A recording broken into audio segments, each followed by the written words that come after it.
عراق گئے کیونکہ یہ عراق میں رہے ہیں. کون؟ حضرت امام ابو حنیفہ رحمۃ اللہ علیہ. دیکھیے کتنے اللہ والے اور کتنا اللہ کا ڈر ان کے دل میں تھا. انہوں نے عمل کیا. ایک مجتہد امام گزرے ہیں جیسا کہ شیخ الاسلام. کوئی یہ نہ سمجھے کہ نہیں یہ امام نہیں گزرے ہیں, ان کو ہم نہیں مانیں گے, ان کے بارے میں برا بھلا نہ کہے. شیخ الاسلام ابن تیمیہ سے زیادہ ہم دین نہیں جانتے ہیں. شیخ الاسلام ابن تیمیہ رحمۃ اللہ علیہ کی مشہور کتاب رفع الملام عن ائمۃ الاعلام میں تعریف کی ہے اور ان لوگوں کے بارے میں بتایا ہے جو لوگ انگلی اٹھاتے ہیں ائمہ کے بارے میں یا غلط بیانی کرتے ہیں, ان کی تردید کی ہے شیخ الاسلام ابن تیمیہ رحمۃ اللہ علیہ.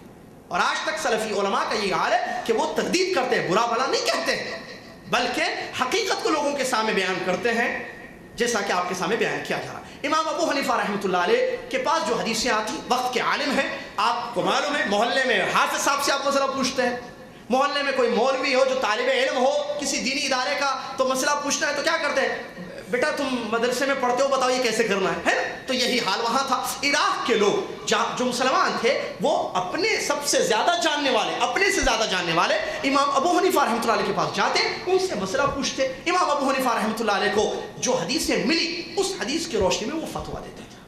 جو حدیثیں امام ابو حنیفہ رحمۃ اللہ تک نہیں پہنچی وہ وہاں اجتہاد کرتے تھے. سوال, کیا ایسے ہو سکتا ہے کہ امام ابو حنیفہ رحمۃ اللہ علیہ تک کوئی حدیث نہ پہنچی ہو؟ بالکل. میں شروع میں اشارہ کر دیا, مسئلہ سمجھنا. ابو بکر صدیق رضی اللہ تعالیٰ عنہ کو ساری حدیثیں نہیں معلوم تھی. مسئلے کو سمجھیں. حضرت عمر کو ساری حدیثیں نہیں معلوم تھی.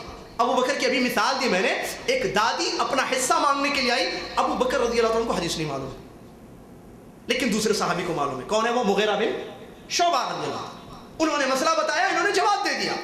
عمر بن خطاب کے بارے میں پڑھ کر دیکھیے سیرت, کہتے ہیں میں اور میرے انصاری ساتھی ہم دونوں نے یہ طے کیا تھا کہ ایک دن میں چاہوں گا نبی صلی اللہ علیہ وسلم سے حدیثیں سنوں گا, اور دوسرے دن میں اپنے کاروباری مسائل میں الجھ جاؤں گا, میں کاروبار میں اپنے جو تجارتی مسائل ہیں اس میں لگ جاؤں گا. اے میرے انصاری ساتھی تم جانا اور دین سیکھنا, نبی علیہ الصلوۃ والسلام سے حدیثیں لینا. چم دو حدیثیں لوگے جو سیکھو گے وہ مجھے بتانا, اور میں جو سیکھوں وہ تم کو بتاؤں گا. ایسے ہم باری باری کر لیتے ہیں. عمر بن خطاب رضی اللہ عنہ کے بارے میں مشہور ہے. آپ حدیث کی کتابیں اٹھا کر دیکھیے, سب سے زیادہ نام کس صحابی کا آپ کو ملتا ہے؟ جی ابو ہریرہ, عن ابی ہریرہ, عن ابی ہریرہ قال ابو ہریرہ, عن ابی ہریرہ. کیوں؟ اس لیے کہ وہ نبی صلی اللہ علیہ وسلم کے ساتھ زیادہ وقت رہتے تھے, چنانچہ ان سے سب سے زیادہ حدیث روایت ہے. لیکن ایسا نہیں ہوا پیارے نبی صلی اللہ علیہ وسلم کی دور نبوت میں کہ آپ نے کوئی حدیث بیان کی ہو اور کسی صحابی نے نہ سنی ہو. ایسا نہیں ہوا. کوئی نہ کوئی صحابی ضرور پڑھ. تو صحابہ کے پاس علم تھا, لیکن ایسا نہیں کہ ایک ابو بکر صدیق کے پاس ساری حدیثیں معلوم ہو, کوئی ایک حدیث بھی چھوٹ گئی ہو ان سے, ایسا نہیں. ایسے ہوا ہے جیسے ابھی واقعہ میں نے بیان کیا. عمر بن خطاب کے بارے میں مشہور ہے کہ ایک آدمی آتا ہے ان کے پاس سلام کرتا ہے, وہ اپنے گھر میں مشغول تھے, سلام کرتا ہے, جواب نہیں ملتا ہے, آنے کی اجازت نہیں ملتی ہے. دوبارہ اس نے سلام کیا, پھر بھی اجازت نہیں ملی. تیسری مرتبہ اس نے سلام کیا اور جب اجازت نہیں ملی تو وہاں سے جانے لگا. عمر بن خطاب رضی اللہ عنہ دوڑ کر واپس آئے, کہہ رہے کیوں جا رہے ہو تم؟ تو اس نے فوراً حدیث پیش کر دی, کہا کہ میں نے پیارے نبی صلی اللہ علیہ وسلم سے یہ سنا ہے کسی کے گھر پہ جاؤ 3 مرتبہ سلام کرو, اجازت لو, اجازت ملے تو اندر داخل ہو جانا ورنہ واپس آئے. کہا کہ یہ کہاں سنی تم نے حدیث, بتاؤ مجھے. عمر کو نہیں معلوم ہے, ابھی اس وقت تک نہیں معلوم ہے عمر بن خطاب. کہا کہ یہ تو مدینہ کا بچہ بھی جانتا ہے حدیث. اس کے بعد وہ گئے, تحقیق کی اور اپنے بھائی کو یہ کہہ کر چھوڑا کہ میں نے تم کو جھوٹا نہیں سمجھا. لوگ احتیاط کریں نبی صلی اللہ علیہ وسلم کی حدیث بیان کرنے میں, ایسے نہیں کہ منہ کھول کر بول دے حدیث میں ایسا ہے رسول صلی اللہ علیہ وسلم نے فرما دیا. نہیں, چیک کرے تھے, واقعی پتہ ہو تو بولے ورنہ نہیں بولے, کیونکہ نبی صلی اللہ علیہ وسلم کی وعید ہے من کذب علی متعمدا فلیتبوأ مقعده من النار. نبی صلی اللہ علیہ وسلم کی حدیث ہے کہ جو جھوٹ باندھے مجھ پر, اور ایک روایت اس روایت کی وضاحت کرتی ہے جس میں یہ الفاظ ہے ما لم اقل ہو, ایسی بات کہتا ہے جو میں نے نہیں کہی ہے تو اس کو چاہیے کہ وہ اپنا ٹھکانہ جہنم میں بنا لے. لہٰذا حضرت عمر کو نہیں معلوم تھی حدیث, 3 مرتبہ سلام کرنے کی بعد میں معلوم ہو گئے. برادران اسلام, ابو بکر عمر کون؟ خلفاء, صحابہ, عشرہ مبشرہ اور مدینہ میں رہنے والے صحابہ. ان کو جب کوئی حدیث نہیں معلوم تھی تو کیا یہ پاسبل نہیں ہے, کیا اس کا امکان نہیں ہے کہ عراق میں رہنے والے بہت بڑے امام ابو حنیفہ رحمۃ اللہ علیہ کو کچھ حدیثیں نامعلوم ہوں؟ پاسبلٹی ہے. مسئلہ سمجھ میں آ گیا. تو امام ابو حنیفہ رحمۃ اللہ علیہ کے پاس جب کوئی مسئلہ آتا تو وہ حدیث دیکھتے, قرآن کی آیت. قرآن کی آیت حدیث ان کے پاس نہیں ہوتی, کیونکہ قرآن کیسے سمجھیں گے؟ حدیث سے. حدیث کے بغیر قرآن نہیں سمجھ سکتے. تو حدیث نہیں معلوم ہوتی تو وہ اجتہاد کرتے, اجتہاد کی کوشش کرتے. عام اسلامی مزاج کیا ہے؟ عام آیتوں اور عام وہ حدیثیں جو ان تک پہنچی تھی اس کی روشنی میں وہ اپنے اجتہاد کی بیس پر فتویٰ دیتے. اور غور سے سنیے اس مسئلے کو, اہل علم جانتے اچھی طریقے سے, لاجتہاد مع النص, نص کی روشنی میں اجتہاد نہیں ہوگا. یعنی جو مجتہد اجتہاد کر کے مسئلے کا جواب دیتے ہیں یہ کب دیں گے؟ جب ان کے پاس حدیث نہ پہنچی ہو. حدیث پہنچے تو کس کی روشنی میں جواب دیں گے؟ حدیث کی. تو حدیث نہیں پہنچنے کی صورت میں ہوگا. اسی لیے علماء نے قاعدہ بنایا, اصولی قاعدہ کہا, لاجتہاد مع النص, نص موجود ہو آیت یا واضح حدیث, پھر اجتہاد نہیں کیا جا سکتا ہے. اب نص موجود نہیں ہے, امام ابو حنیفہ رحمۃ اللہ اجتہاد کرتے اور اپنے اجتہاد کی بیس پر فتویٰ دیتے تھے. دیکھو میں یہ اجتہاد کر رہا ہوں, مثال کے طور پر نبی علیہ الصلوۃ والسلام نے رفع الیدین کے سلسلے میں جو احادیث اجتہاد کیا, حدیثیں نہیں پہنچی ہیں, بتا رہا ہوں میں آپ کو دلائل کے روشنی. تو انہوں نے کیا کہا, نہیں شروع میں تو اللہ اکبر کہنا ہے وہ حدیث, اس کے بعد نہیں کریں گے اللہ رفع الیدین. استسقاء جانتے ہیں آپ, بارش طلبی کے لیے نماز پڑھی جاتی ہے, 2 رکعت نماز پڑھی جاتی ہے, پڑھی ہوگی آپ نے. بارش نہ ہو تو لوگ نماز پڑھتے, اس کا نام ہے صلاۃ استسقاء, اس کے بعد دعا کی جاتی ہے. لیکن امام ابو حنیفہ رحمۃ اللہ علیہ تک صلاۃ والی حدیث نہیں پہنچی تھی. اب عام مسئلے تھے, معلوم تھے, آئے تھے کہ مشکل ہو تو دعا کرنے ہیں. تو انہوں نے کیا کیا, استسقاء کا جب بھی مسئلہ ہوتا, بارش نہیں ہوتی, وہ کہتے دعائیں کرو. ان کا یہ فتویٰ تھا کہ نماز نہیں ہوگی صلاۃ استسقاء, کیونکہ نہیں ملی حدیث. فتویٰ کیا دیا انہوں نے, دعائیں کرو. مشکل ہے, بارش نہیں ہو رہی نا, اللہ سے مانگو. امن یجیب المضطر اذا دعا وقال ربکم ادعونی استجب لکم اذا سألک عبادی عنی فانی قریب اجیب دعوۃ. یہ عام جو نصوص ہے اس کو بنیاد بنا کر انہوں نے کہا کہ ٹھیک ہے, مشکل ہے, قوم کی بڑی پریشانی ہے, بارش نہیں ہو رہی ہے, لہذا اللہ سے مانگیں گے. تو حدیث نہیں ہونے کی سلسلے میں انہوں نے فتویٰ دے دیا اجتہاد پر. اس کے بعد دیکھیے ان کا خوف, اللہ کا ڈر, وہ بری ہیں. جیسا کہ شیخ الاسلام ابن تیمیہ نے ان کے اقوال کو نقل کر دیا, اللہ قیامت کے دن نہیں پکڑ جائیں گے کہ تم نے کیسے یہ فتویٰ دیا, کیسے اجتہاد کیا. وہ مجتہد تھے اور اجتہاد انہوں نے کیا ہے, اور ساتھ میں انہوں نے یہ بتا دیا. اور اس سے پہلے اجتہاد والی وہ حدیث آپ کے سامنے پیش کرو, پیارے نبی علیہ السلام کی صحیح حدیث ہے. فرمایا اگر مجتہد اجتہاد کرتا ہے, اجتہاد کب ہوگا, جب حدیث نہ پہنچے, تو اللہ کے نبی صلی اللہ علیہ وسلم فرماتے ہیں فَإِنْ أَصَابَ فَلَهُ أَجْرَانِ وَإِنْ أَخْطَأَ فَلَهُ أَجْرٌ وَاحِدٌ او کما قال رسول اللہ. اگر اس کا اجتہاد اس حدیث کی روشنی میں صحیح نکل جائے جو حدیث نہ پہنچی ہو, تو اس کو ڈبل نے کیا, 2 نے کیا. ایک حق سے مل گیا اجتہاد, اور دوسرا اجتہاد کیا, 2 نے کیا. اگر اجتہاد غلط نکل گیا بصورت دیگر, یعنی وہ حدیث جو نہیں پہنچی امام تک, ان کا اجتہاد اس حدیث کے خلاف ہو گیا, تب کیا ہے, پیارے نبی نے فرمایا اجتہاد کا اجر تو ضرور ملے گا, وہ غلطی اللہ تعالیٰ معاف کر دے گا. صحیح حدیث, واضح مسئلہ ہے. تو انہوں نے اجتہاد کیا, اور ساتھ میں کیا کہا اور کیوں کہا, سنیے ان کے کچھ اقوال. سب سے پہلا قول, حافظ ابن عابدین اپنی کتاب حاشیہ میں امام ابو حنیفہ رحمۃ اللہ علیہ کا بڑا پیارا قول, بہت پیارا قول بیان کرتے ہیں. اس قول کو سنیے اور سمجھیے, اصلی حنفی معلوم ہو جائے گا. اذا صح الحدیث فهو مذہبی, جب حدیث صحیح ہو جائے وہ میرا مذہب ہے, مسلک ہے. حدیث صحیح ہو جائے, جو صحیح حدیث پہنچ جائے, سمجھ لو وہی میرا مسلک ہے. بتائیے میں اگر کہوں تو غلط نہیں, شیخ صاحب موجود ہیں, اگر غلط بولوں تو وہ میری اصلاح تصلیح کر دیں, نشاندہی کر دیں, جزاک اللہ خیر. اصلی حنفی آج وہ ہے جو قرآن اور حدیث پر عمل کرتا ہے. نسبت نہ کرے الگ بات ہے, نسبت کرنی بھی نہیں, لیکن اصلی یہی ہے, کیونکہ امام کا قول یہی ہے. دیکھیے کہاں ہے یہ قول. دوسرا قول پر فرماتے ہیں, دوسرا قول لا يحل لأحد ان يأخذ بقولنا ما لم يعلم من اين اخذنا. یہ قول ابن عبد البر نے اپنی کتاب الانتقاء میں نقل کیا ہے. فرماتے ہیں امام ابو حنیفہ رحمۃ اللہ علیہ, کسی آدمی کے لیے حلال نہیں ہے, یہ امام کے قول ہیں جو نقل کیے گئے ہیں, کسی آدمی کے لیے جائز اور حلال نہیں ہے کہ وہ میرے قول کو لے لے, میرے فتوے کو, میرے مسئلے کو. کب تک, جب تک اس کو یہ پتہ نہ ہو کہ میں نے کہاں سے بیان کیا ہے. کہاں ہیں محبت کرنے والے, نسبتیں کرنے والے میرے بھائی, بتائیے. اللہ کے کوئی اختلاف کی مسئلہ نہیں, مسئلہ سمجھنا ہے. دل, میں نے شروع میں کہا ذہن کو صاف رکھنا. ہم سب ایک ہیں, ہم سب ایک ہیں, سمجھ الگ ہے, طریقے الگ ہو گئے ہیں, ان طریقوں کو ایک کرنے کی ضرورت ہے. اور وہ ایک ہی صورت میں ہو سکتے ہیں, ایک پلیٹ فارم پر پوری دنیا کے مسلمانوں کو دعوت دی جائے. آؤ اللہ کی کتاب کی طرف, آؤ اللہ کے نبی محمد صلی اللہ علیہ وسلم کی حدیث کی طرف, سمجھیں گے اس کو, ان 2 چیزوں کو, ویسے جیسے صحابہ کی جماعت نے سمجھا ہے. امام ابو حنیفہ رحمۃ اللہ کہتے ہیں حرام, جائز نہیں ہے, لا یحل کہتے ہیں حلال نہیں ہے. میری فتوے پر, میرے مسئلے پر عمل کرے جب تک کہ اس کو یہ پتہ نہ ہو کہ میں نے کہاں سے بیان کیا. اللہ اکبر، یہ ہے تقویٰ۔ تیسرا قول ان کا سنیے، ان کے ایک شاگرد ابو یوسف ہے، جانتے ہیں، مشہور، ان کا نام کیا تھا؟ یعقوب۔ وہ کیا کرتے تھے؟ ابو حنیفہ رحمۃ اللہ علیہ کے جو مسئلے وہ رائے کی بیس پہ بتاتے تھے، قیاس اجتہاد کرتے تھے، فوراً لکھتے تھے۔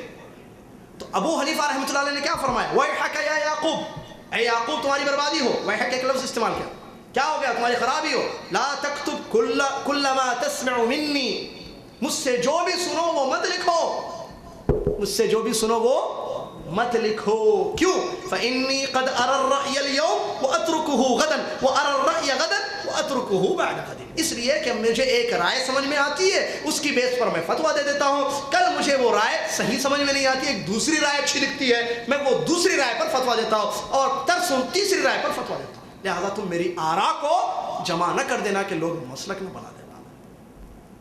اللہ اکبر، یہ ہے امام کا خوف، امام کا ڈر۔ برادران اسلامی، ابو حنیفہ رحمۃ اللہ، اور ان اقوال کو نقل کیا گیا ہے، بات ذہن میں رکھیں، ورنہ ایسا نہیں ہے کہ امام ابو حنیفہ رحمۃ اللہ علیہ کی لکھی ہوئی کوئی کتاب موجود ہو۔ ان کے اقوال کو ان کے شاگردوں نے، ان میں مشہور امام ابو محمد جن کی کتاب موطا ہے، اور امام ابو یوسف جن کا نام یعقوب ہے، ان دونوں نے ان کے مسلک کو، ان کے اقوال کو پھیلایا ہے، جو کتابوں میں آج آپ کو نظر آتے ہیں۔ ورنہ چیک کریں تو کوئی ایک ایسی کتاب ابو حنیفہ رحمۃ اللہ علیہ سے ثابت نہیں ہے کہ نسبتاً کہ انہوں نے لکھی ہو۔ ایک کتاب کی طرف نسبت کی گئی ہے، تحقیق کے بعد پتہ چلا ہے کہ وہ بھی نبی ابو حنیفہ رحمۃ اللہ علیہ سے ثابت نہیں ہے کہ انہوں نے درج کی۔ بہرحال اپنے وقت کے بڑے امام، بڑے اللہ والے، بڑے اچھے عالم گزرے ہیں، اور ان کا یہ تقویٰ، ان کا خوف ہے کہ انہوں نے لوگوں سے یہ کہہ دیا کہ صحیح حدیث میرا مسلک ہے، میری رائے پر عمل مت کرنا، اور میری رائے پر عمل کرتے ہوئے تم ان چیزوں کو نوٹ مت کرنا۔ نوٹ کرنے سے بھی ابو حنیفہ رحمۃ اللہ علیہ نے منع کر دیا، اور یہ بھی کہا کہ کسی آدمی کے لیے اس وقت تک حلال نہیں ہے میری بات پر عمل کرنا جب تک وہ میرے ماخذ کو نہ دیکھے کہ میں کہاں سے لے کر مسئلے کو بتا رہا ہوں۔ اس سے ان کا خوف ظاہر ہوتا ہے، ٹھیک ہے۔ اس کے بعد دوسرے امام مالک رحمۃ اللہ علیہ کو غور کیجئے، کیونکہ ان کو ماننے والے بھی کافی ہیں جو یہ سمجھتے ہیں کہ انہوں نے جو بتا دیا وہی آخری لکیر ہے، آخری بات ہے۔ امام ابو حنیفہ، امام مالک رحمۃ اللہ علیہ کی بھی کچھ ایک دو قول آپ کے سامنے میں پیش کروں۔ امام مالک رحمۃ اللہ علیہ کا بڑا پیارا قول ہے، کہتے ہیں انما انا بشر اختی و اصیب، سنو بے شک میں ایک بشر ہوں، ایک انسان ہوں، میں غلطی بھی کرتا ہوں، میں صحیح بات بھی بتاتا ہوں، لہٰذا فانظروا فی رأیی، میری رائے پر غور کرو، میری رائے، میرا فتویٰ، میرا مسئلہ اگر کتاب و سنت سے مل جائے، موافقت کرے، تو ایسی صورت میں میری بات پر عمل کرنا، کیونکہ تو اصل عمل قرآن و حدیث پر ہو رہا ہے وہ، اور اگر میری بات کتاب و سنت کے خلاف ہو جائے تو ایسی صورت میں میری بات کو فترکوہ، چھوڑ دینا۔ اس قول کو بھی اپنی کتاب الجامع میں ابن عبد البر رحمۃ اللہ علیہ جو مشہور عالم گزرے ہیں، فقیہ گزرے ہیں، انہوں نے اس قول کو نقل کیا ہے۔ ایک دوسرا قول انہی کا ایک اسی کتاب میں موجود ہے، وہ قول امام مالک رحمۃ اللہ علیہ کا یہ ہے، لیس لأحد بعد النبی صلی اللہ علیہ وسلم الا ویؤخذ من قوله ویترک الا النبی صلی اللہ علیہ وسلم، وفی روایہ واشار الی قبر نبی صلی اللہ علیہ وسلم۔ فرماتے ہیں پیارے نبی صلی اللہ علیہ وسلم کے بعد، اقوال کو غور کیجئے، جملوں کو، پیارے نبی صلی اللہ علیہ وسلم کے بعد دنیا میں ہر شخص کی بات کو قبول بھی کیا جائے گا اور چھوڑا بھی جائے گا سوائے محمد صلی اللہ علیہ وسلم۔ ان کی بات کو لینا تو واجب، چھوڑنا جائز نہیں۔ کیوں؟ اس لیے کہ یہ رب العالمین کا حکم ہے کہ رحمت للعالمین کی بات کو چھوڑا نہیں جائے گا۔ ما آتاکم الرسول فخذوه وما نهاكم عنه فانتهوا فلا وربك لا يؤمنون حتى يحكموك فيما شجر بينهم ثم لا يجدوا في انفسهم حرجا مما قضيت ويسلموا تسليما۔ بہرحال یہ امام مالک رحمۃ اللہ علیہ کا قول ہے۔ امام شافعی رحمۃ اللہ علیہ اس کے بعد آتے ہیں۔ امام شافعی رحمۃ اللہ علیہ کا بھی بڑا پیارا قول ہے جس کو حافظ ابن قیم رحمۃ اللہ علیہ نے اپنی کتاب، مشہور کتاب اعلام الموقعین میں، اعلام الموقعین الرب العالمین، بڑی پیاری کتاب ہے۔ کتاب کا معنی بتاؤں میں آپ کو، اعلام الموقعین الرب العالمین، ان لوگوں کے بارے میں کتاب لکھی گئی ہے جو رب العالمین کی طرف سے سائن کرتے ہیں، کسی دین میں کوئی مسئلہ بتاتے ہیں کو گویا کہ اللہ کی طرف سے سائن کر کے دے رہے ہیں سامنے والے کو آپ، کیونکہ دین اللہ کا ہے۔ یہاں کتنا ڈرنا چاہیے اللہ سے، مسائل بتاتے وقت لوگوں کو حدیثیں بتاتے ہوئے، لوگوں کو فتویٰ دیتے وقت کتنا اللہ سے ڈرنا ہے، ضرورت ہے اس بات سے۔ تعجب کیا میں نے جب شروع میں اس کتاب کے معنی کو دیکھا، موقع توقیع کہتے ہیں سائن کو۔ ابن قیم رحمۃ اللہ علیہ کیا کتاب کا نام لکھے ہیں؟ موقعین الرب العالمین، رب العالمین کی طرف سے سائن کرنے والے، کیونکہ رب کا دین ہے نا، یہ ہمارا نہیں ہے۔ رب نے کہا ہے تو کہیے، رب نے نہیں کہا ہے، محمد صلی اللہ علیہ وسلم نے نہیں بیان کیا تو آپ میں کون؟ صحابہ کے بارے میں آتا ہے، بات آ گئی ہے، بتاتا ہوں کتنا ان کے پاس خوف تھا، آج ہمارے پاس نہیں ہے۔ ہر آدمی مولوی بن گیا، ہر آدمی فتوے دیتا ہے، ہر آدمی یہ غلط، وہ مشرک، وہ کافر، فلاں کا مسئلہ نہیں، فلاں صحیح نہیں، ایک ہی جماعت پر فلاں فلاں، عجیب عجیب مسائل۔ صحابہ دو کھڑے ہوتے، ایک آدمی سوال کرنے کے لیے آتا، ایک صحابی سے سوال کرتا، صحابی خاموش رہتے، تمنا یہ ہوتی خواہش کہ میرے پڑوس صحابی جو ہے، میرے پڑوس میں جو کھڑے ہوئے ابھی میرے بازو جو کھڑے ہوئے ہیں، وہ صحابی جواب دے دے۔ اللہ اکبر، کیوں؟ کیونکہ اللہ کے پاس پوچھا جائے گا۔ اور عبداللہ بن عمر رضی اللہ عنہ کے بارے میں آتا ہے، کسی نے آ کر ان سے مسئلہ بیان کیا، مسئلہ پوچھا کہ اے ابن عمر، اس مسئلے کے بارے میں آپ کیا حکم دیتے ہیں، کیا فتویٰ ہے آپ کا؟ سر کو جھکا لیا۔ صحابہ نے یہ سمجھا، وہاں جو کھڑے ہوئے تھے تابعین تقریباً، انہوں نے سمجھا شاید ابن عمر نے نہیں سنا ہے مسئلہ، کہا کہ اے ابن عمر، عبداللہ بن عمر رضی اللہ عنہ، اس کا مسئلہ یہ ہے، سنا ہے یا نہیں سنا ہے آپ نے؟ جواب نہیں دے رہے، سوچ کر جواب دے رہے۔ کہا کہ تم کیا سمجھتے ہو کہ اللہ تعالیٰ ہمارے جواب پر سوال نہیں کرے گا؟ اللہ اکبر، ہمارے جواب پر سوال نہیں کرے گا، سوچنے دو، اگر مسئلہ معلوم ہوگا، حدیث یاد ہوگی تو بتا دیں گے، ورنہ کہیں گے لا ندری یا واللہ اعلم، اللہ بہتر جانتا ہے۔ یہ ہے تقوی کا۔ بہرحال امام شافعی رحمۃ اللہ علیہ کا قول میں بتا رہا تھا آپ کے سامنے برادران اسلام، کہتے ہیں اجمع المسلمون علی ان من استبان له سنة عن رسول اللہ صلی اللہ علیہ وسلم فلا لم يحل له ان يدعها لقول احد۔ بڑا پیارا قول امام شافعی رحمۃ اللہ علیہ کا ہے، فرماتے ہیں سارے مسلمانوں کا اس بات پر اجماع اور اتفاق ہے کہ جس کو پیارے نبی صلی اللہ علیہ وسلم کی سنت معلوم ہو گئی، واضح ہو گئی کہ یہ ہے حدیث رسول اللہ صلی اللہ علیہ وسلم کی، یہ ہے نبی صلی اللہ علیہ وسلم کا فرمان، بخاری میں موجود یا مسلم میں یا ترمذی میں موجود ہے لیکن حدیث صحیح ہے، ابو داؤد میں ہے لیکن حدیث صحیح ہے، یا ترغیب الترہیب میں ہے لیکن علامہ البانی نے صحیح اس کو قرار دیا ہے۔ تو جس کو مسئلہ پیارے نبی صلی اللہ علیہ وسلم کی کوئی سنت، کوئی مسئلہ واضح ہو جائے کہ یہ نبی صلی اللہ علیہ وسلم کا فرمان مبارک یا تقریر مبارک یا عمل مبارک ہے، لم یحل له، کہتے ہیں تمام علماء کا اجماع ہے، مسلمانوں کا اس بات پر، اس کے لیے حلال نہیں ہے کسی کے لیے بھی پیارے نبی صلی اللہ علیہ وسلم کی سنت کو چھوڑ دیں، کائن مکان، کوئی بھی ہو آدمی، بڑا سے بڑا آدمی، بڑے سے بڑا قریب، بڑا سے بڑا اللہ والا آدمی، پیارے نبی صلی اللہ علیہ وسلم کی سنت کو چھوڑنا اس کے لیے جائز اور حلال نہیں ہے، اس پر اجماع ہے۔ اس قول کو بھی علامہ ابن قیم رحمۃ اللہ نے اپنی اسی کتاب میں نقل کیا ہے۔ اس کے بعد ایک دوسرا قول امام شافعی رحمۃ اللہ علیہ کا، فرماتے اذا وجدتم فی کتابی خلاف سنت رسول اللہ صلی اللہ علیہ وسلم فقولوا بسنت رسول اللہ صلی اللہ علیہ وسلم ودعوا ما قلت۔ ذکر هذا القول الامام النووي رحمہ اللہ فی کتاب المجموع، امام نووی رحمۃ اللہ علیہ کی مشہور کتاب ہے المجموع، اس میں اس قول کو نقل کرتے ہیں کہ امام شافعی رحمۃ اللہ نے فرمایا جب تم میری کتاب میں، ان کی کتاب ہے کتاب الام المسند الشافعی کتابیں، تو کہتے ہیں اگر میری کتاب میں نبی صلی اللہ علیہ وسلم کی سنت کے خلاف کوئی میرا قول دیکھو تو کیا کرو؟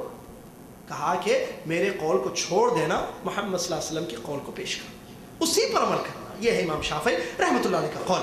اور اسی طریقے سے ابن عساکر ابو نعیم نے امام شافعی کے ایک تیسرے قول کو نقل کیا ہے جس میں انہوں نے یہ فرمایا کل ما قلت فکان عن النبی صلی اللہ علیہ وسلم خلاف قولی مما یصح فحدیث النبی صلی اللہ علیہ وسلم اولا فلا تقلدونی۔ امام شافعی رحمۃ اللہ علیہ میں کوئی بھی قول بتاؤں، میں کوئی بھی فتویٰ دوں، تم دیکھو پیارے نبی صلی اللہ علیہ وسلم کی حدیث کیا ہے، اگر نبی صلی اللہ علیہ وسلم کی حدیث میرے قول کے خلاف ہے تو نبی صلی اللہ علیہ وسلم کی حدیث اولا ہے، زیادہ بہتر ہے، یہ واجب ہے کہ ان کی بات کو لیا جائے اور میری بات کو چھوڑ دیا جائے، اور میری تقلید مت کرنا، کہتے ہیں میری تقلید مت کرنا۔ امام احمد ابن حنبل رحمۃ اللہ علیہ مشہور امام ہے، المسند ان کی بہت مشہور ہے جس میں 40,000 حدیثیں انہوں نے جمع کی ہیں، جس میں صحیح اور ضعیف دونوں قسم کی حدیث صحیح حدیث مبارکہ ہیں۔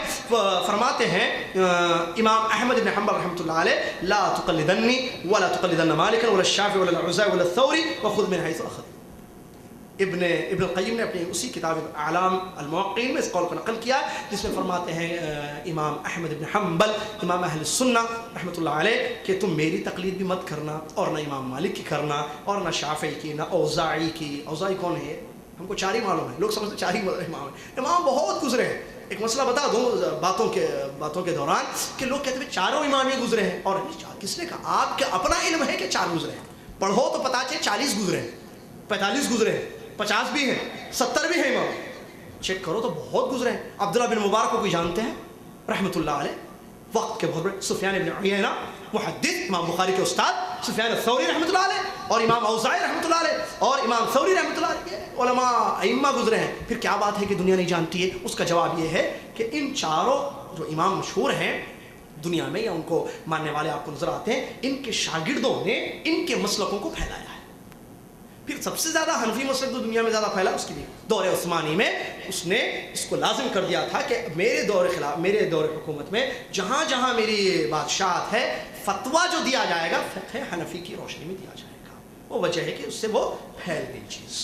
چلیے تو کہتے ہیں امام اوزاعی کی بھی تقلید مت کرنا اور نہ ہی امام ثوری سفیان رحمۃ اللہ کی تقلید مت کرنا. پھر کیا کرنا؟ وہ خود من حیث اخذوا، جہاں سے انہوں نے لیا ہے دین تم بھی وہیں سے لینا. کہاں سے لیا انہوں نے؟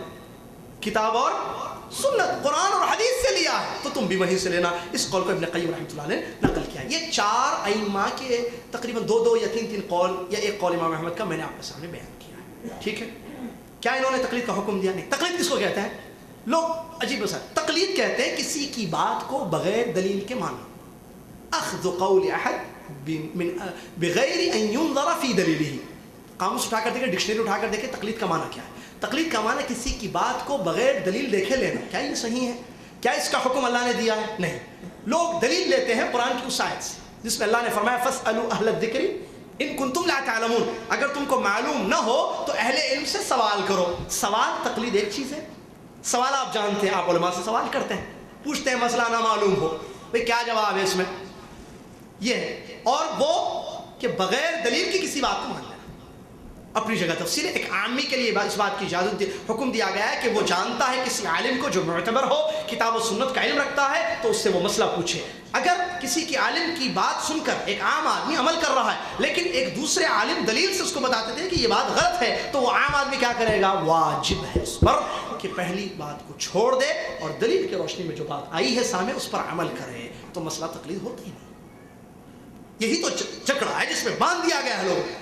اب ایک بات آپ کو بتاؤں، لوگ ایک مشہور بات ہے کیونکہ یہ عوام کی یا پریکٹیکل ایک بڑا مشہور موضوع ہے، میں نے کہا نا ایک بڑا وسیع موضوع ہے جس پر اہل علم نے بہت کچھ لکھا ہے، بہت کچھ بیان کیا. میں تو چھوٹا سا طالب علم کے ساتھ، اور یہ بہت بڑا ہمارا حساس موضوع ہے آج کا. لوگ کہتے ہیں دین 4 میں سے کسی ایک چیز میں، دین 4 میں سے کسی ایک ہی مسلک میں، اور 4 صحیح ہیں.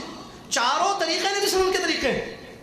عوام کی بات، عوام کی اردو میں جو کہتے ہیں، تو آپ کسی ایک کو پکڑیے سیدھے جنت میں جائیں گے. بھائی نے میرے بارے میں ذکر کیا، میں نے جامعہ اسلامیہ میں کلیۃ الشریعہ میں تعلیم حاصل کی، تو اس میں فقہ مقارن ہم پڑھتے تھے. ایسا نہیں ہے میرے بھائی، غور سے سنیے اس بات کو، کہ پورا دین ان کے پاس بھی ہے، ان کے پاس بھی ہے، ان کے پاس بھی ہے، ان کے پاس بھی ہے. امام مالک رحمۃ اللہ علیہ کی فقہ میں، امام شافعی، امام احمد بن حنبل، امام ابو حنیفہ نہیں ہے. چیک کیجیے، تحقیق کیجیے. ابھی ایک مثال ابو حنیفہ رحمۃ اللہ علیہ کے شاگردوں کی میں دینے جا رہا ہوں آپ کے ساتھ. ایسا نہیں ہے، لیکن یہ ضرور ہے کہ بہت سارے مسائل آپ کو یا تو ان کے پاس نہ ملے تو ان کے پاس ملے گی. اگر آپ چیک کریں کسی مسئلے میں قول، تو ایک امام کا قول اس مسئلے میں حدیث کے خلاف نظر آئے گا. امام شافعی کا قول صحیح. عام طور پر جیسا کہ ہم نے تحقیق کی ہے اور تحقیق کر کے جوابات دیے ہیں اختبارات میں، امام احمد بن حنبل، امام شافعی کے اکثر اقوال حدیثوں کی روشنی میں صحیح ہیں. جی پڑھنے کے بعد کا مسئلہ بتاؤ، اکثر آپ چیک کریں، ان کا ایک قول، ان کا ایک قول حدیث کے مطابق صحیح. حدیث کی روشنی میں کس کا قول صحیح ہے؟ امام احمد بن حنبل، امام شافعی رحمۃ اللہ کا. بعد میں امام احمد بن حنبل آئے ہیں، حدیثوں کی بڑی تحقیق ہو گئی، حدیثیں بڑی پھیل گئی ہیں، اور الحمدللہ ان کو ایک اچھا مجمع امام احمد بن حنبل کو ملا ہے، جس کی وجہ سے آپ دیکھیں ان کے اکثر مسائل حدیثوں کے مطابق صحیح. چاہے وہ نماز کا لے لیں، معاملات کا لے لیں، تجارت کا لے لیں، دین کے زندگی کے کسی بھی کوشش سے معاملات کو لے کے مسئلہ ان کا قول دیکھیے، نبی علیہ السلام کی صحیح حدیث کو دیکھیے. یہ جو کہا جا رہا ہے نہیں 4 صحیح ہیں، 4 طریقے برحق ہیں، 4 طریقے صحیح ہیں، 4 میں سے کسی ایک کو پکڑو جنت ملے گی، نجات ملے گی، کس نے کہا؟ مجھے بتائیے. میں حنفی ہوں مثال کے طور پر، اور میں اصلی تو ہوں، اصلی تو جیسا کہا، اگر وہ نسبت کر رہی نہیں، یہ بتانا ہے. اب میرے امام نے ایک بات بتائی کہ تم مثال کے طور پر شروع میں رفع الیدین کرو، رکوع میں جاتے وقت یا سر اٹھانے کے بعد یا تیسری رکعت میں نہیں کرنا. رفع الیدین ایک بڑا مسئلہ ہے، اس کو چھوڑ دیں، اس میں جھگڑا زیادہ ہوتا ہے لوگوں کا. حالانکہ صحیح مسئلہ یہ ہے کہ ابھی آ رہا ہے وہ حدیث کرو. استسقاء میں میرے امام نے کہا بارش کی ضرورت پڑے تو نماز نہیں پڑھنا ہے، کیا کرنا ہے؟ دعا کرنا صرف. مجھے کوئی بھائی میرے نبی صلی اللہ علیہ وسلم کی حدیث بتاتے ہیں کہ پیارے نبی صلی اللہ علیہ وسلم نے مدینہ میں استسقاء کی نماز پڑھی ہے، حدیث سے ثابت ہے. پیارے نبی صلی اللہ علیہ وسلم نے نماز پڑھی ہے، دعا کی ہے، اپنی چادر کو پلٹا بھی ہے. یہ اتنی چیزیں معلوم ہوئی مجھے، نماز، دعا، چادر کو پلٹنا، یعنی حالت بدل دے اللہ ہماری. حالت یہ ہے خستہ، اس کو اچھی کر دے. بارش نہیں ہے، بارش لا دے. تحویل الردا سنت رسول. اب میں کیا کروں مجھے آپ بتائیے. میرے امام نے کہا ہے صحیح حدیث میرا مسلک ہے، اگر میں حدیث پر عمل کرتا ہوں تو امام کے خلاف بھی نہیں جا رہا ہوں. اگر میں حدیث کو چھوڑتا ہوں امام کی بات کو لیتا ہوں تو ایسی صورت میں یہ سمجھ کر کہ ہو سکتا ہے ایک دوسری حدیث بھی ہوں گی جو میری امام، یہ ہو سکتا ہے دین نہیں ہے یا نہیں ہے، شک نہیں ہے۔ نبی صلی اللہ علیہ وسلم نے کیا فرمایا؟ اگر تم نے وضو کر لیا، شک ہو کہ وضو ٹوٹ گیا تو شک پر عمل مت کرو، وضو صحیح ہے۔ علماء نے قاعدہ بنایا ہے باقاعدہ، الیقین لا یزول بالشک، اصولی قاعدہ ہے، الیقین لا یزول بالشک، شک کی بنیاد پر یقین ختم نہیں ہوگا، قاعدہ ہے قرآن و حدیث کی روشنی میں علماء نے بنایا، فقہی قاعدہ ہے، الیقین لا یزول بالشک۔ آپ کے پاس ایک یقین ہے، میں نے وضو کر لیا، اس کے بعد شک آ رہا ہے کہ میرا وضو شاید ٹوٹ گیا، شاید ہوا نکل گئی، شاید سو گیا، شاید ہو سکتا نہیں، الیقین موجود ہے، لا یزول بالشک۔ کتاب و سنت کی روشنی میں قاعدہ ہے کہ آپ شک پر عمل نہیں کریں گے، نہیں میں پھر وضو کر لیتا ہوں، نہیں، حدیث کی روشنی میں یہ مسئلہ ہے، کتاب و سنت کی روشنی میں کہ آپ اسی وضو پر نماز پڑھیں۔ تو یہ ہو سکتا ہے میرے امام کے پاس حدیث دوسری پہنچی، نہیں میرے بھائی امام کا نہیں ہے مسئلہ، اب تمہارے پاس حدیث ہے، تم یا تو حدیث کو لو یا تو امام کی بات کو لو، ایسے نہیں ہو سکتا ہے کہ دونوں پر عمل ہو۔ حدیث پر عمل کریں گے تو امام کی بات بھی نہیں جائے گی، اور اللہ تعالیٰ قیامت کے دن یہی پوچھنے والا ہے، نازل اور مجھے بتائیے اگر کوئی شخص اتنے دین کو مان لے، اتنی دین پر عمل کرے جتنے دین پر صحابہ نے تابعین نے عمل کیا، کیا وہ نجات پائے گا یا نہیں پائے گا؟ کافی ہے نا۔ اگر میں یہ کہوں کہ میں صحابہ کو پڑھتا ہوں، میں صحابہ کی زندگیوں کو دیکھوں گا، میں ابو بکر کی نماز پڑھوں گا رضی اللہ عنہ، ذرا یہ پوچھئے نا علماء سے، تحقیق کی کتنا اچھا لگے گا۔ ابو بکر کے بارے میں کوئی کچھ بولے گا، اہل السنہ والجماعہ میں سے کوئی کچھ نہیں بولے گا، کہے گا دیکھیے مولانا جی، حافظ جی، فلاں جی، علامہ صاحب، میں کام کرتا ہوں، ابو بکر صدیق رضی اللہ عنہ کی نماز مجھے بتا دیجیے، میں اتنی نماز پڑھ لوں گا، یہ جھگڑوں میں نہیں جاؤں گا۔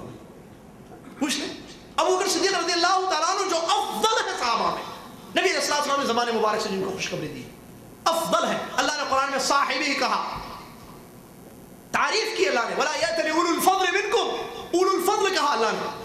اگر کوئی اتنا دین مان لے تو کیا وہ کافی نہیں ہے جنت میں جانے کے لیے؟ پھر کیوں جھگڑوں میں لوگوں کو رکھنا کہ نہیں اس کو پکڑ کے چلو تو جنت میں جاؤ گے؟ اب وہ بیچارہ مسئلہ کتنے ہمارے پاس ہے، میتھمیٹکس کا اسٹوڈنٹ ہے بھائی ہمارے پاکستانی، وہ آئے آ کر کہا کہ مجھے نبی صلی اللہ علیہ وسلم کی نماز بتاؤ، نماز نبی جو سید شفیق الرحمان صاحب کی کتاب اللہ ان کو جزائے خیر دے، کتاب دی، وہ بھائی نے حدیث سے پڑھی، کہا کہ یہ کیا ہے، اور ہمارے پاس پاکستان میں نماز اسی نہیں پڑھی جاتی ہے نا، پریشان ہے عوام، وہ کہتے ہیں یہ کیا ہے، اور ہماری کون سی نماز ہے پھر یہ تو نبی صلی اللہ علیہ وسلم کی یہ نماز اس کتاب میں لکھی ہوئی ہے، حدیث میں بخاری میں یہ، ترمذی میں یہ، ترمذی میں صحیح حدیث ہے، فلاں فلاں حدیث کی کتب ستہ میں یہ حدیثیں موجود ہے، نبی صلی اللہ علیہ وسلم نے تو ایسی نماز پڑھی ہے اور میری نماز تو ایسی ہے، بیچارہ پریشان ہے، واللہ رویا، آنکھوں سے آنسو نکلے، اور پتہ نہیں کتنے ایسے آنسو لوگوں کے نکل رہے ہیں، کہاں لا کر کھڑا کر دیا وہاں کو ہم لوگوں نے۔ اللہ کی کتاب نبی صلی اللہ علیہ وسلم کی حدیث دیتے تھے کافی تھا، اماموں کا احترام اپنی جگہ سرا کو پر ہے، کس نے کہا امام کو کچھ بولو، امام کو ماننا ہے، کس نے نہیں کہا، یہ ماننا بھی عجیب اردو کا جملہ ہے خالد صاحب، عجیب جملہ ہے، مجھے سمجھ میں نہیں آتا انڈیا میں ماننا، آپ امام کو نہیں مانتے، ارے کس نے کہا نہیں مانتے بھائی، کیا ہے امام کو ماننا، مجھے بتائیے، اس جملے کی وضاحت کیجیے۔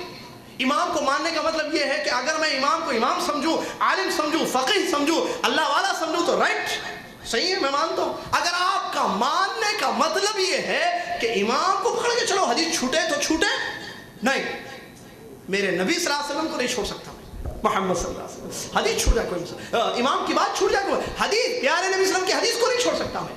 اگر ماننے کا یہ معنی ہے تو غلط ہے، اگر ماننے کا یہ معنی کہ آپ ان کی عزت نہیں کرتے، احترام نہیں کرتے تو یہ بات غلط ہے، عزت کرتے ہیں، احترام کرتے ہیں، کوئی شک نہیں، ایک مسلمان کا مسلمان پر عزت اور احترام ضروری ہے، نبی صلی اللہ علیہ وسلم کی بے شمار احادیث ہے، کیا ایک مسلمان دوسرے مسلمان کی بے عزتی کر سکتا ہے؟ نہیں، الا ان اعراضکم واموالکم حرام بینکم کحرمت یومکم ھذا فی بلدکم ھذا، الحدیث مشہور حدیث ہے، حجۃ الوداع کے موقع پر نبی صلی اللہ علیہ وسلم نے فرمایا تمہارے آپس میں ایک دوسرے کی عزت، جان، مال حرام ہے، جیسے حرمت حرام ہے، جیسا کہ آج کا دن، آج کا مہینہ یہ جگہ مکہ المکرمہ حرمت والی ہے، کس نے کہا بے عزتی کی؟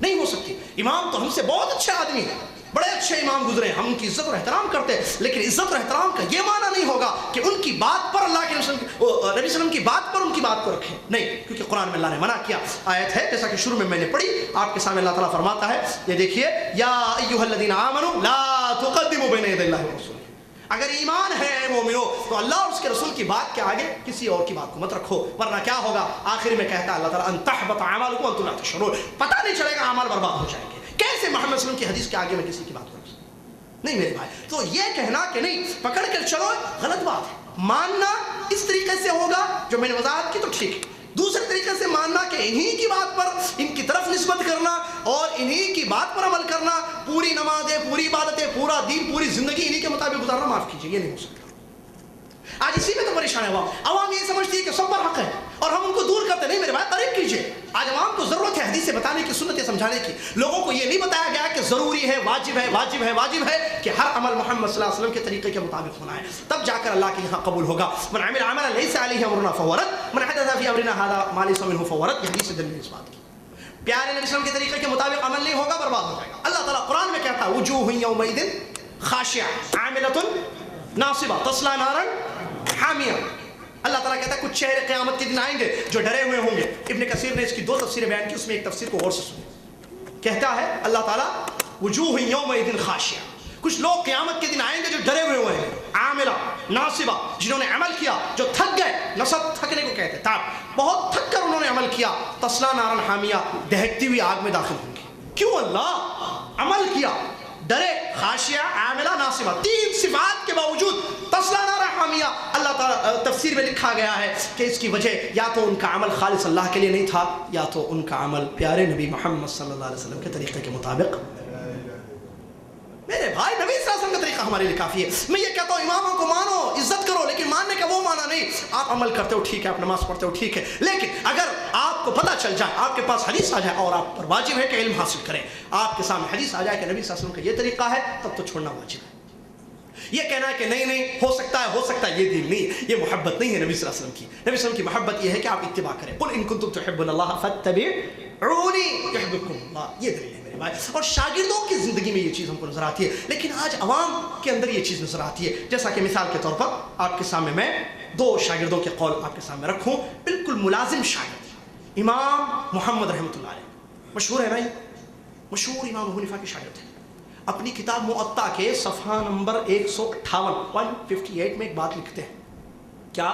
میرے جو امام تھے ابو حنیفہ رحمۃ اللہ علیہ، فکان لا یری فی الاستسقاء الصلاۃ، ان کا فتویٰ یہ تھا، ان کی رائے یہ تھی کہ نماز استسقاء میں نہیں پڑھی جائے گی، بلکہ صرف دعا کی جائے گی. جو دوران گفتگو آ چکی ہے بات، لا یری فی الاستسقاء الصلاۃ، نماز نہیں، کیا؟ صرف دعا. اما فی قولنا، ہمارا فتویٰ یہ ہے. میرے امام کیا کرتے تھے؟ نماز نہیں پڑھنا. کیوں؟ اس لیے کہ حدیث نہیں ملی تھی. دعا کرنا صرف. شروع میں کہا تھا میں نے، اگر آپ کو یاد ہو. اچھا، ان کو حدیث مل گئی، انہوں نے کیا کیا؟ تقلید کی امام کی، یا حدیث پر عمل کیا. حدیث پر عمل کرنے والا مقلد نہیں ہوتا. مقلد کے لیے حدیث پر عمل کرنا نہیں ہے، وہ تو صرف امام کی بات پر عمل کرے گا. امام محمد رحمۃ اللہ علیہ فرماتے ہیں اما فی قولنا، ہمارا قول یہ ہے، ہمارا فتویٰ یہ ہے، فإن الامام یصلی بالناس رکعتین ثم یدعو ویحول رداءہ. امام جائے گا، لوگوں کو 2 رکعت نماز پڑھائے گا، اور اس کے بعد 2 رکعت نماز پڑھائے گا اور دعا کرے گا اور اپنی چادر کو پلٹے گا، تحویل کرے گا. کیوں؟ اس لیے کہ حدیثوں میں ایسے ہی آیا ہے. دیکھیے امام محمد. ایک دوسرا قول عصام بن یوسف بلخی رحمۃ اللہ علیہ. یہ کون ہے؟ یہ امام محمد کے خاص شاگرد اور امام ابو یوسف کے بھی شاگرد. امام ابو حنیفہ کے 2 شاگرد، محمد اور ابو یوسف، جن کا نام یعقوب ہے. تو ان دونوں کے خاص شاگرد جن کا نام ہے عصام بن یوسف بلخی رحمۃ اللہ علیہ. وہ کہتے ہیں کان یفتی، ان کے بارے میں لکھا گیا ہے البحر الرائق کتاب میں کہ وہ اکثر، امام ابو حنیفہ اکثر کان یفتی بخلاف قول الامام ابی حنیفہ رحمہ اللہ تعالی کثیرا. کثیر معلوم نا، اردو میں استعمال ہوتا ہے. اکثر امام ابو حنیفہ رحمۃ اللہ علیہ کے قول کے خلاف ان کا فتویٰ تھا. کن کا؟ عصام رحمۃ اللہ علیہ کا. اور اسی طریقے سے لأنه لم يعلم الدلیل، وجہ کیا ہے بھائی؟ کیوں؟ اکثر اپنے 2 شیخوں کے شیخ اصل امام ابو حنیفہ رحمۃ اللہ علیہ کے خلاف اکثر ان کا فتویٰ تھا، اس لیے کہ دلیل ان کو نہیں معلوم تھی. لکھا ہے بارو رات میں ترجمہ کر رہا ہوں، یہ دیکھ میری بات نہیں ہے، میں بہت چاہتا ہوں امام ابو حنیفہ رحمۃ اللہ علیہ. سنیے وَكَانَ يَظْهَرْ لَهُ دَلِيلَ غَيْرِهِ فَيُفْتِي بِهِ. ان کو دوسری دلیل واضح ہوتی ان کے سامنے، مسئلہ معلوم ہوتا سنت کی روشنی میں، حدیث کی روشنی میں، اس کے مطابق فتویٰ دیتے تھے. البحر الرائق. اسی طریقے سے امام عصام بن یوسف بلخی رحمۃ اللہ علیہ کا یہ فتویٰ ہے کہ امام یا انسان جب نماز پڑھے گا تو وہ رکوع میں جاتے وقت 2 ہاتھوں کو اٹھائے گا، اور رکوع سے اٹھتے وقت بھی 2 ہاتھوں کو اٹھائے گا. دلیل الفوائد کتاب میں لکھا ہوا ہے. کون ہے یہ؟ امام عصام بن یوسف بلخی. اور لکھا ہے انہوں نے، پڑھ کر دیکھا کہ میرے جو 3 مشائخ تھے، امام ابو حنیفہ رحمۃ اللہ علیہ اصل، اور ان کے 2 شاگرد امام ابو یوسف، ان تینوں تک رفع الیدین کے متواتر احادیث نہیں پہنچی تھی، لہٰذا ان لوگوں نے نہیں کیا، مجھ تک حدیثیں پہنچی ہیں، لہٰذا میرا فتویٰ یہ ہے کہ انسان نماز پڑھتے وقت ان مقامات پر جن کا ذکر احادیث صحیحہ میں آیا ہے رفع الیدین کرے گا۔ بتائیے کہاں ہے تقلید؟ یہ ہے نا اتباع، حدیث مل جائے عمل کر لو۔ اسی لیے جیسا کہ علامہ البانی رحمۃ اللہ علیہ کی کتاب صفت صلاۃ النبی میں نقل کیا ہے، امام محمد، یہ قول مشہور ہے، امام محمد، امام ابو یوسف، ان دونوں کے بارے میں آتا ہے کہ 1/3 مسائل سے رجوع کر لیا۔ بعض لوگ 2/3 کہتے ہیں، مجھے وہ قول نہیں ملا، میں ڈھونڈا، لیکن 1/3 مسائل علامہ البانی رحمۃ اللہ نے اپنی کتاب میں نقل کیا ہے۔ 1/3 1/3 مسائل سے رجوع کر لیا۔ معلوم رجوع کرنا فصیح اردو کا لفظ، مطلب وہ ابو حنیفہ رحمۃ اللہ علیہ کے جو مسائل ان تک پہنچے تھے اس کے حساب سے وہ لوگ عمل کرتے تھے۔ جب حدیث صحیح ملی ان کو، ان دونوں کو، تو انہوں نے چھوڑ دیا اپنے امام کی بات کو اور کہا کہ اگر ہمارے امام کو یہ مل جاتا، یہ ساری احادیث کا ذخیرہ، لراجع کما رجع، جیسے ہم نے رجوع کر لیا وہ بھی رجوع کر لیتے اپنے قول سے، کیونکہ ان کا مقصود یہ تھا کہ مجھے صحیح حدیث پر عمل کرنا ہے، لیکن نہیں ملی نا، کیا کریں گے؟ ہم کو ملے ہیں لہٰذا ہم عمل کریں گے۔ میرے بھائی یہ ہے تقویٰ اماموں کا۔ کہاں ہے آج فالوورز؟ کہاں کے جھگڑے آج کے؟ چاروں میں سے کسی ایک پر عمل کرو، کس نے کہا میرے بھائی؟ دیکھو جس کی بات، بعض لوگ عجیب عجیب قسم کی باتیں، یہ بغض اور نفرت میں آ کر، ارے یہ تو چوچو کا مربع ہے، یہ کہاں سے، یہاں سے بھی لیتے ہیں، یہاں سے بھی تھوڑا جاتے ہیں، یہ ایک طرف جانے والے نہیں۔ کس؟ یہ جھگڑے ختم کرنے کی ضرورت ہے، اور جھگڑے ختم کرنے کے لیے قرآن کی اس آیت پر عمل کریں، فَإِن تَنَازَعْتُمْ فِي شَيْءٍ فَرُدُّوهُ إِلَى اللَّهِ وَرَسُولِهِ إِن كُنتُمْ تُؤْمِنُونَ بِاللَّهِ۔ اگر ایمان ہو اللہ پر تو اپنے مسائل کو ختم کرو اس طریقے سے جو طریقہ اللہ تبارک و تعالیٰ نے فرمایا ہے کہ اللہ اور اس کے رسول پر اپنے مسائل کو پیش کرو۔ اللہ پر پیش کرنے کا مطلب اللہ کی کتاب پر پیش کرنا، رسول اللہ صلی اللہ علیہ وسلم پر پیش کرنا، ان کی حیات میں ان کے سامنے مسئلے لانا۔ کیا یہ میرے بھائی مہاجر یہ کہتے ہیں، میں انصاری یہ کہتا ہوں، آپ بتائیے صحیح کون ہے؟ ہوا نا ایسے؟ نبی صلی اللہ علیہ وسلم فتویٰ دیتے، آپ آج ہمارے نبی صلی اللہ علیہ وسلم ہمارے درمیان موجود نہیں ہے، تو آج کیا کریں گے؟ ہم اس آیت پر عمل ان کی سنت پر پیش کریں گے۔ دو بھائی میں مسئلہ ہو، میں کہتا ہوں نہیں نماز ایسی پڑھنی ہے، میرا بھائی کہتا ہے نہیں نماز ایسی پڑھنی ہے، جھگڑا ہوا نا، تو کیا کرنا؟ میں اس کو فتویٰ دوں کہ تو کافر، تیرے پیچھے میری نماز نہیں، وہ کہے کہ یاسر کے پیچھے میری نماز نہیں۔ یہ ہے حل۔ آج ہمارے پاس یہی حال ہے نہیں، یعنی تو میں 25 لوگوں کو لے آؤں، چلو مناظرہ، اور وہ جیت ہار کا مسئلہ ہوتا ہے، شیطان زبردست کام کرتا ہے۔ اگر میرے دل میں ڈر ہے، حق کا متلاشی ہوں، حق کا طالب ہوں، اور میرا زید میرا بھائی بھی حق چاہتا ہے، تو دونوں جائیں گے، قرآن و حدیث اٹھائیں گے، پیارے نبی صلی اللہ علیہ وسلم کی احادیث کا مطالعہ کریں گے، اسٹڈی کریں گے، چیک کریں گے، جو حدیث صحیح ہوگی اس پر عمل کر لیں گے، اور اللہ کی قرآن کی آیت پر عمل ہو جائے گا۔ فَلَا وَرَبِّكَ لَا يُؤْمِنُونَ حَتَّى يُحَكِّمُوكَ فِي مَا شَجَرَ بَيْنَهُمْ ثُمَّ لَا يَجِدُوا فِي أَنفُسِهِمْ حَرَجًا مِّمَّا قَضَيْتَ وَيُسَلِّمُوا تَسْلِيمًا۔ تمہارے رب کی قسم ہے، اللہ نے ربوبیت کی قسم کہا ہے، تمہارے رب کی قسم ہے، لوگ اس وقت تک ایمان والے نہیں ہوں گے جب تک کہ وہ اپنے اختلافی مسائل میں آپ کی بات کو آخری بات حکم نہ تسلیم کریں، آپ کی بات پر، آپ کے فیصلے پر راضی نہ ہو جائیں اور اس کو بصر و چشم قبول کر لیں۔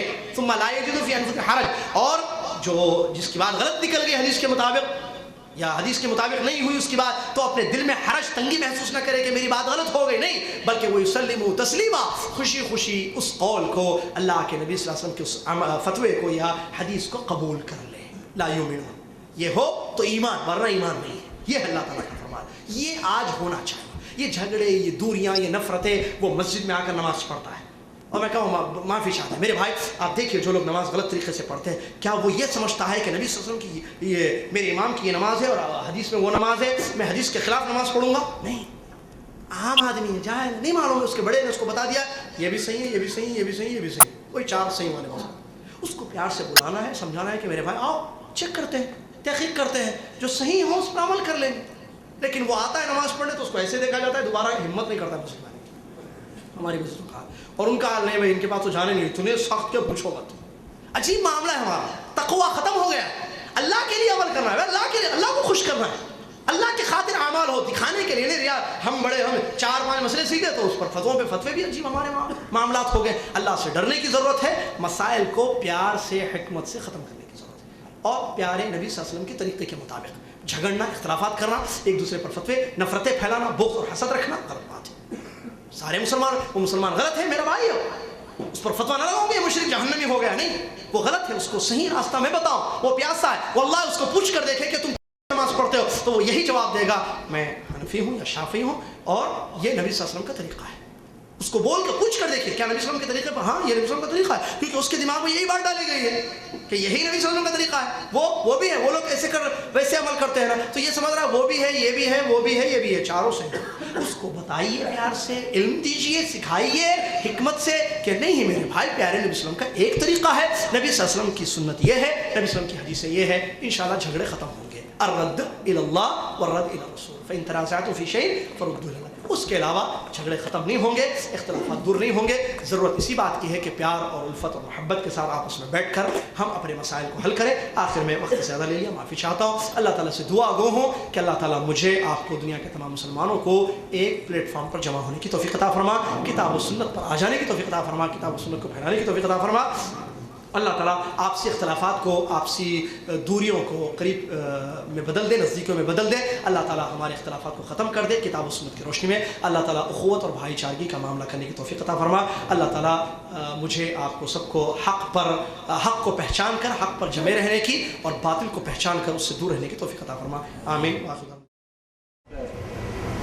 ڈاکٹر ذاکر نائک صاحب کہتے ہیں کہ ہمیں اللہ تعالیٰ کو وشنو اور ودھاتا کہنے میں کوئی حرج محسوس نہیں ہوتا، کیونکہ لوگ اللہ کو خدا بھی کہہ کر پکارتے ہیں، تو اس سے کوئی برائی نہیں ہے. براہ کرم ہماری رہنمائی فرما دیجیے، کیا یہ درست ہے؟ اب یہی عقل پرستی ہے، اسی کو کہتے ہیں عقل پرستی. آدمی کے پاس جس چیز کا علم ہو اس آدمی کو وہی بات بولنی چاہیے. اللہ رب العزت نے قرآن میں فرمایا لا تخف ما لیس لک بہ علم، جس بات کا تمہیں علم نہیں ہے اس کے پیچھے مت پڑو. تمہارا جو دائرہ کار ہے اس دائرے میں رہو. ایک کسان کا دائرہ کار کھیتی ہے، کھیتی کے بارے میں وہ بتائے. ایک مزدور کا کام مزدوری ہو. یہ نشست صاحب السمو الملکی امیر خالد الفیصل آل سعود حفظ اللہ گورنر مکۃ المکرمہ کی زیر نگرانی جدہ دعویٰ سینٹر حی السلامہ کے تعاون سے منعقد ہوئی ہے. I tell you that at the end of the day you will go home with all your sins forgiven. اسلام کہتے ہیں سلام علیک سأستغفر لك ربی انه كان بی حفیا.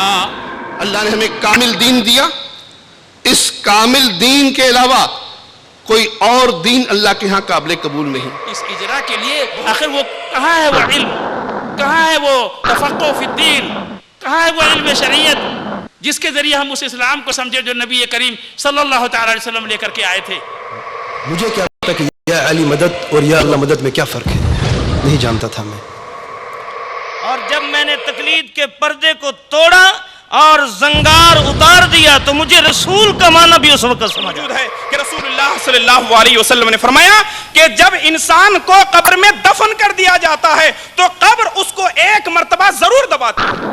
قبروں کے اندر کرامات دکھاتے ہیں، کسی کو اولاد دیتے ہیں، کسی کو رزق دیتے ہیں، کسی کی مشکل ڈالتے ہیں، کسی کے غم دور کرتے ہیں، کسی کو شفا دے دے. توحید کو اپنا لو، اللہ کے پاس کامیاب ہو جاؤ گے. اور دوسرا تملک العرب والعجم. ان سے ایک بات بھی نہیں نکل پا رہی ہے اور یہ کیفیت دے کر کے آپ سب بڑے خوش ہوئے اور کہا انہا ابنت ابی بکر، یہ ابو بکر کی بیٹی ہے. کیا تم جانتی ہو؟ تو عرض کرنے کا مقصد ہے ہمارے ساتھ ہے ابو بکر، جس طرح اللہ میرے ساتھ ہے اسی طرح اللہ تیرے ساتھ ہے.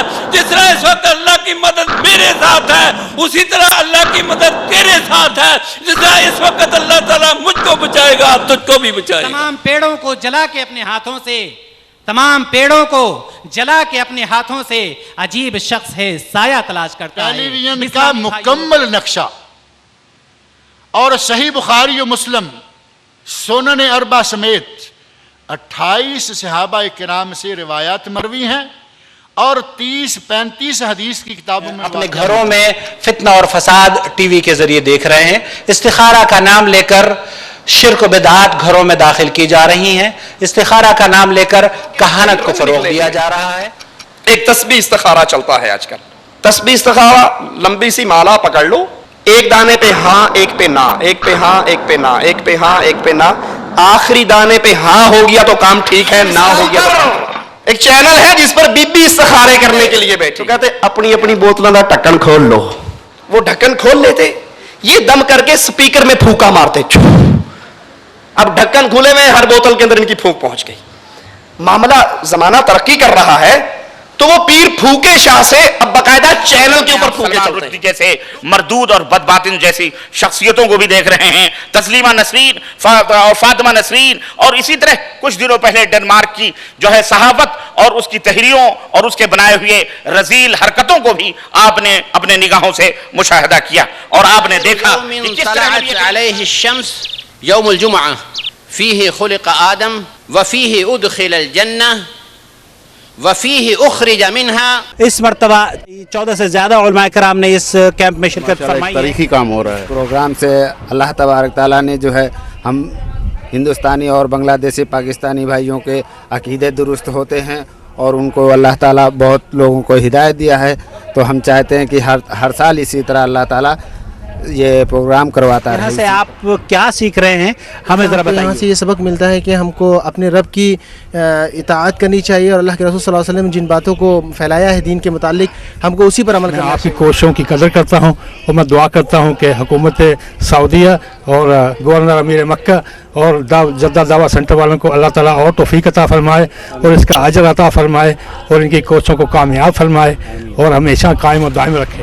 سلفی چینل کے لیے قرآن و سنت پر مبنی پیغامات پہنچانے کے لیے ایسا چینل ہونا چاہیے، اور چاہیے کہ جن کو اللہ نے توحید کی دولت بخشی ہے، سنت کی سمجھ دی ہے، ایسے لوگوں کو چاہیے کہ وہ اپنے مال کی قربانی دیں، وقت کی قربانی دیں، اپنی صلاحیتوں کو یہاں آنے والا ہر شخص جو ہے عقائد اور توحید پہ علم سیکھ کے شمیم احمد صاحب آپ کا کہاں سے تعلق ہے؟ میرا ہندوستان یو پی سے تعلق ہے، دہلی کے قریب۔ چیزیں دیکھنے کو اور سننے کو ابھی ملی ہیں جو کبھی ہم محسوس نہیں کر سکتے تھے، اور ابھی ہم کو پتہ چلا ہے کہ کافی بدعت اور شرک ایسے پھیل رہا ہے آدمیوں کے جس میں اور جو محسوس ہی نہیں ہو رہا آدمیوں کو۔ آپ کا نام؟ محمد صابر۔ محمد صابر صاحب کہاں سے تعلق ہے؟ مکہ سے۔ مکہ مکرمہ سے تشریف لائے ہیں۔ دعوت سینٹر، جدہ دعوت سینٹر کا نام سنا ہے آپ نے؟ جی ہاں سنا۔ کس طرح سے سنا ہے؟ اللہ دین کا اس میں بہت اچھا کام ہو رہا ہے اور میرا پہلا اتفاق ہے میں یہاں آیا ہوں۔ اللہ تعالیٰ ذائقہ خیر دے ہمارے دعوت سینٹر والوں کو جنہوں نے اتنا اچھا یہاں پہ انتظام کیا ہوا ہے، اور ہر آنے والا سال پہلے سے بہتر پروگرام ہو رہا ہے، اور پبلک بھی زیادہ آ رہی ہے اور انتظام میں ہر طریقے سے بہتری آ رہی ہے، اور یہ اللہ تعالیٰ کا لاکھ لاکھ کرم ہے کہ اس نے ہم اور آپ جیسے لوگوں کو چن رکھا ہے۔ میرا نام محمد زبیر ہے، میں لکھنؤ کا رہنے والا ہوں اور